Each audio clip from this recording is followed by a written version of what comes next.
Meeple Nation Podcast, episode 363, Museum. Welcome, citizens of Meeple Nation. For the next 30 minutes, sit back and enjoy. Meeple Nation is sponsored by GameToppersLLC.com. Make your game night better. Make your game space better with a topper.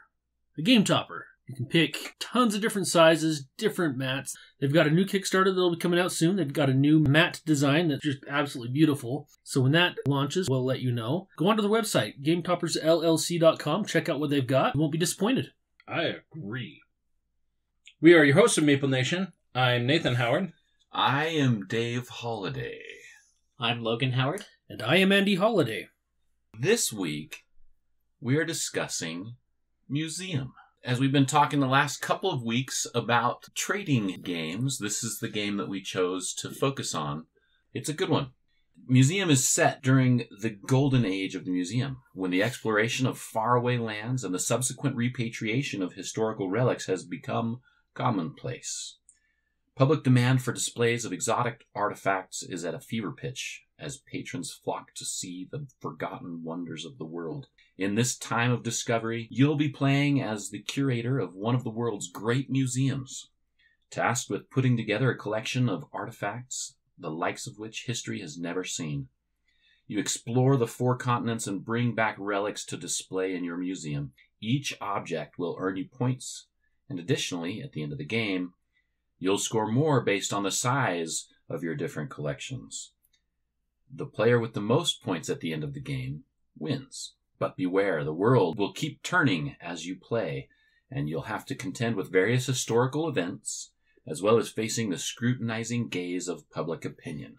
Will your museum go down in the annals of history, or will it simply be a footnote? Museum is designed by Eric Dubus and Oliver Melison. It's a 2 to 4 player game. It has a playtime of 30 to 60 minutes, which I think our plays have been pretty close to that. It's released through Holy Grail Games.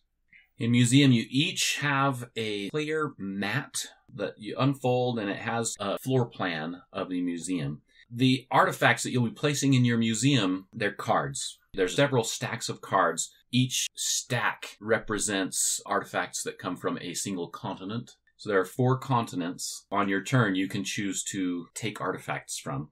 I don't know if in the game they're referred as continents, but I think it would be better described as regions, wouldn't you say? Yeah, because they're not necessarily from a specific continent, per se. Yeah. But they break it down as the 4 continents. Africa, Middle East, America, Pacific, Europe, and Asia. But yes, it does refer to them as continents. Although you're correct, though, it is more regionally. Obviously, there are more continents than 4. I did learn that in public school. Right. It's a very unique gameplay. So in this game, players are going to score points by placing objects in their museum. So you place them in the floor plan, like you mentioned, Dave, which is their personal board. These cards are paid for by using other cards in your hand, which is really nice. So a card's going to have a cost up in the top left corner. To pay for that card, you have to play a card from your hand with a matching number or a number that is larger than the card that you want to play. Or multiple cards making up to that value, exactly. Right? So, like, if I wanted to play a card that had a 4 cost, I would either have to discard another 4, a 1 and a 3, a 2 2s, or a 5 or something. Exactly. And you don't get change. And you don't get any change. What's interesting about this and the way the mechanic works is after I'm going to play that card, I'll play it to my museum, and that's furbishing your museum, essentially. You're going to furbish your museum by placing that card in your museum. Then you're going to use the cards that you paid for it, and you're going to put it in your personal common pool. This is where the trading comes in this game. So you have a personal common pool. We'll use air quotes to call it your warehouse, essentially, saying, these cards are in my warehouse, and these cards are available for other people to purchase. On any player's turn, I can furbish my museum by playing a card from my hand, from my personal common pool, or I can take a card from another player's common pool and furbish my museum with that. If I take a card from my common pool, I again have to pay cards from my hand and place those into my common pool. However, if I take cards from Logan's common pool, I put the cards that I paid for into Logan's common pool. We're trading those resources. We're trading the value of those artifacts so that they become available. There is an action that you can take. You can take inventory, is what it's called, and you will scoop up all the cards that are in your common pool, return them to your hand. And then that's all you get to do for your turn that round. You're not playing anything. You're just scooping those cards up to put them in your hand. And then at that point, you can use them as income again. Up to your hand size. Up to your hand size of 7 objects. When you do furbish from somebody else's common pool, like you mentioned, you replace that card with equal value, but then that player also gains a prestige point from the supply. So anytime somebody takes one of your cards, you get a prestige point. Prestige points, there are a number of ways of getting them. That's one of them. You can also pay with prestige points instead of using cards. Another way to get prestige points, so on my turn, I will take a card from the main board during the Explore phase. Everybody else in turn order can take a card. If anyone takes a card during my turn, I'll get a prestige point. So in a 4-player game, I can get up to 3 prestige points just during the Explore phase alone from people taking cards from the main board. I think it's such a huge advantage for most of the game just to be able to do that. It stops you from having to spend your entire turn picking up your warehouse. It gives you wild points, but then it gives me wild points on my turn. You can use those prestige points to buy from somebody else, to pay for your own. There's a variety of things you could do with them. You can save them for victory points. I like that a lot because it gives me the flexibility throughout the game. That way I have more choices in what to do. Going back to that Explore phase, the first time we played, the first round, everybody was a little bit hesitant. I was the first player, so I said everybody has the opportunity to take a card now. As an active player, I am required to explore. I'm required to take one of the 2 cards in each of the 4 regions. So I have my choice of 8 cards. Exactly like you say, Andy, everybody has the opportunity to follow. But everybody was really kind of hesitant at first because I gained that prestige point. So everybody's like, I'm not going to do that. I'm not going to give Nathan a prestige point because a prestige point gives me a victory point. It's worth a victory point. I can also use it as, exactly like you were saying, Logan, I can use that to pay to furbish my museum. I think after the first round, everybody quickly realized if you don't explore, you're not adding cards to your hand. You're tying your hand, your income hand, behind your back. And so, yeah, you're giving away a prestige point. But on your turn, people are going to be giving you prestige points. And so everybody was kind of hesitant that first round. Right. But after that, it's dumb not to. I mean, there might be instances where it makes sense, but in the games that we've played, it hasn't come up until final round. Some of those cards are going to count against you, giving you negative points. Yeah, we'll get more into that when we describe the end game. I think it's something, like you said, we were hesitant at first, and I think it's part of the fact of we didn't know how commonplace it would be to get those prestige points, so it's like, am I going to give Nathan a huge advantage at the beginning, or is this just going to happen for everybody? Everybody has a patron card in which they're going towards a particular goal. Everybody's dealt 2, and then you get a pick 1 out of 2, and they're worth different amount of victory points if you can accomplish them, and they're quite a bit of victory points too. Even if it was Nathan's turn and it was his explore, and there was nothing out there that would get me towards my patron card, which I believe mine was 3 of the America cards and 2 of the African Middle East cards, and I had to have so many culture cards, 4 different things I was going for. So if nothing was out there, it was still totally worth it just to grab a random card that I could throw away to build the cards I actually wanted to build. And when you're grabbing that random card, chances are you want to grab the one that has the highest value so that you can pay for more cards when you're wanting to furbish your museum. Exactly. What we determined very quickly was that there was not very much downside to grabbing a card. Even if it was only worth 2, it was still better than not picking a card, because that just hampered me later on. Not only that, but let's talk a little bit about the cards, because there's a couple of things that you're trying to do. You're going to get points, obviously, for the point value on the card. But each card represents a civilization, and it also has what they call domain. There are 6 different domains, and the domains are things like architecture is one of them, culture, agriculture, warfare, navigation, and theology. And there's 12 different civilizations. Each continent has 3 civilizations on that continent. For example, in our game, I was collecting Asian cards as much as I could for my personal goal. So anytime I saw a Chinese card or Indian or Japanese card come up, those are the 3 civilizations, I was wanting to get those. They have a little reference card that breaks it down and shows you what civilizations have what domains. For example, the Chinese, they have architecture, navigation, and culture. Scoring at the end of the game, you're going to score bonus points depending on how many cards of a specific civilization you have, and you're going to get bonus points depending on how many cards of specific domain you have. So the catch is those cards all have to be placed in your museum orthogonally. Yes, they have to be adjacent to each other to count. For example, if you have 12 Chinese cards, they all have to be adjacent to each other orthogonally, or they don't count. If you have 5 in one spot and then they're broken up and then you have 3 somewhere else, then you have a set of 5 and a set of 3 instead of a set of 8. So that's part of your collection, right? If you can imagine, you go into the museum and you have your Chinese section of the museum. When you walk through a museum, you flow through that Chinese exhibit. It's not some here, some there, and some on the third floor. That's the way the mechanic in the game is supposed to work out, is so that your collection flows. When patrons come through, they can see and view your extensive Chinese collection. So since you're talking about the cards, Dave, I want to hit on flavor a little bit. This game reminded me a lot of Wingspan in the way the flavor is. Each card has a specific artifact on that card, and it has a little bit of a history of that artifact. The time frame of when the artifact was basically created and a little bit of history on it. That was a great touch to the game. Mm-hmm.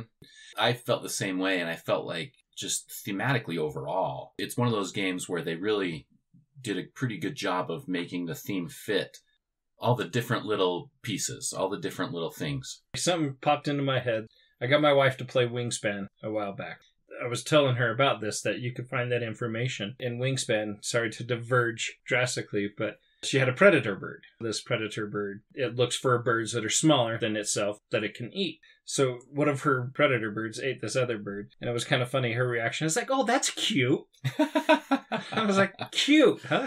And she's like, "Well, no, that's not what I meant." But I was like, the theme and everything. Yeah, that's what she was talking saying, about. Right? Yeah. But yeah, as soon as you brought that up, Andy, that just popped right into my head. Is yeah, that's cute. What you were talking about with just the touch of the interesting little fact, the little cards like Wingspan. What I like too is that your museum, it has 2 sides of the board that you can play on. One side, much more difficult, that I didn't play with. The one side that we played on, you have different columns. So it's like this wing of the museum, they're all one thing, but then it has 5 across, and then the center one, so then you had different bonus points at the end of the game. If you filled the cross, that they all had the same theme or same country, you can go from left to right, one theme or country, and then up or down the same thing, one theme or one country. Didn't have to all be the same card. Then you got so many bonus points. Then you got so many bonus points it filled up the entire museum. If you completed both of those, that's what it was. goals, if you got basically both of them, you got even more bonus points. And I think our game took substantially more than an hour the first time we played through it, and I think most of that time was at the very end with everybody configuring their museum. Trying to get them to touch so you can get all the points from everything. Right. Making sure you still got the bonus points from going left to right and up to down in the center. I'm really interested to play again on the other side because not all the museums were the same on the other side, and they were crazy shaped. There would only be so many things that you would actually get to touch and connect together on the other side, which I thought was such a brilliant... Makes sense because museums, they're built and then all of them the same size. If you don't walk from one wing to the other, you're going to miss things if they're not connected. And that's one thing that I liked as well. Every time you furbished your museum, you're able to rearrange it, which happens in museums quite a bit. They rearrange their collections. It would be so difficult to get any of the bonus points if you weren't allowed to do that. Yeah. And so each round, each time you furbish, you're able to adjust those cards. Example that you're using, Andy, that last round, you get one more time to refurbish your museum. And that does take a long time because you're trying to get all those collections. You're trying to get the civilizations, the domains all lined up and all placed orthogonally in your museum so that you're going to get the most points. Logan did his pretty quick, and then you did yours pretty quick, Andy. Mine took a long time, and then Dave's took even longer. That last round is really kind of, in my opinion, is what really puts the toll on that time frame of the game. But I did notice that the length of time spent reflected directly in the score. Right? Yes. It did, for sure. Logan was quick, and he had lows of score. How you start in-game is you have to score over 50 points, and then there's one last round. Yeah, once one player reaches the 50-point mark, that triggers the end game. All the other players have one more turn. So it's not a good idea to trigger it. It's just I'm a sissy and I like going to bed. Even though I didn't go to bed early, I triggered the end game. Every time you gain cards onto your museum, you get victory points. Dave was telling me, you shouldn't trigger the end game. You should score 49 points or something like that. So then Andy would be forced to take us over the mark. Which, if I was playing to win, I probably would have tried something like that. It was the point where I needed to start end game, which was a good call since it took us like another 45 minutes. No, you're absolutely right. It did take well over half an hour to complete that last round. And it also was different for me too, because mine was very quick, and wasn't just because I scored low, it was very quick, because I was able to calculate mine while you guys were still taking your last turns. That was the other big thing. That's true too. That's when we discovered like how much bonus points you get from everything. Mm-hmm. And my patron actually made it so I didn't have to have a whole bunch of things touching to get all my bonus points. And I think that's what it was very different for you, because I can't remember yours exactly, but it was like 17 red cards. So then you have to have them touching to get the bonus points, because you're like, well, I already got all these ones from Mexico. I need them to touch to get those bonus points. You get the patron points, but not necessarily bonus points. So you're trying to go through the maximum points. Mine, I was going through and I was like, okay, well, I can't have these touch because it wouldn't be worth the 3 points I would have gotten from having this one extra culture card touch the other culture card, compared with getting the bonuses from going left to right in the center matching together. So it was really easy for me to do it, where your guys' patron, you had a whole bunch more of one country, so you're trying to get them all to touch. Yeah, I found that interesting that yours was worth more points. It was worth a lot of and points. Yet I didn't come close to mine. There weren't that many cards. I didn't have enough cards that actually came out to be able to complete mine. Even if I got all of them, there weren't enough cards that actually showed up in the game to complete my patron card. Which was great, because you still beat me, and I completed my patron card, even though it was worth 35 points, which was huge. That's because I spent more time setting up my board at the end. Next time we play, I'll have to take the most time and see if that actually worked. Gameplay, we talked a little bit about the exploration phase. It's where you essentially are going to a continent, exploring, and coming home with a new artifact. And then everybody has the opportunity to do that as well. We do that exploration phase, and then we move on to the action phase, which is when you get to furbish, play those artifacts in your museum. After that, there's a little cleanup phase, where you refill the areas on the board where the artifacts were taken. In doing that, some of the cards in each stack are called public opinion cards. And what they represent, as far as the theme goes, public opinion is saying too many people have been taking artifacts out of Asia. It becomes controversial. You're taking too many artifacts away from where they were discovered and taking them somewhere else to be displayed. Right. Essentially what happens when that public opinion card comes out, there's a token you put on that continent that says no cards can be taken this round, and a small token that has mark on it, and then the other side has 2 marks on it. Each time a public opinion card comes out, you keep adding these little tick marks. So at the end of the game, any card that you have left in your hand or in your personal common pool. So what Nathan described earlier is your warehouse. Anything you have left in your warehouse, so to speak, you get negative points equal to the number of little tick marks in tokens on that. Per card. Yes, for each of those cards. So like in Asia, if you got 3 of those public opinion tokens throughout the game, each one of those Asian markets I have in my hand or in my warehouse at the end. So if I have 3 of them, it's worth -9 points. -9 points, exactly. Which definitely makes the last round play completely different from all the other rounds, as you're trying to get these cards moved out of your hand and out of your warehouse and get them on your board. Or put them in other players' warehouses. Right, which could contribute to maybe why Logan's score was a little bit lower too. Where Logan went first. He triggered the end game, so he had his last turn. And then Andy had his last turn to be able to take artifacts, objects from Logan's common pool, and to pay for them with cards that caused Logan the most negative public opinion. Logan kept getting dinged with that. And then I followed you, Andy, so I started to put them into your pool. But a lot of that also came from the fact that I wanted cards from Logan's common pool, and I wanted cards from your common pool, Andy, and I even wanted cards from David's common pool. So anytime I was taking cards from common pools, I was trying to play with those negative cards so that negative points were leaving my hand and going into somebody else's hand. And it wasn't beneficial for me to stick them into Dave's Because if I stick those to Dave, since Dave was the last player, he has the opportunity to stick that back to me. So, oh, I don't want those negative points. I'm going to make sure the negative points that I have in my hand are going to be heading your way. I was actually really surprised through our playthrough that I played it. That hardly happened at all. It happened a couple of times where, oh, there's that card in somebody's warehouse, I need it, so I'll pay for it. But like the last 1 to 2 rounds, completely different gameplay like you were mentioning, Andy. 1, you wanted to get as many points as you could out there. 2, you're just trying to get rid of all your negative points. So it was like twofold. It was crazy how much we were able to clear our warehouses from putting so much stuff in there most of the game. Even with you guys sticking me with those extra negative points after I triggered in-game, it still wasn't very many cards in my area.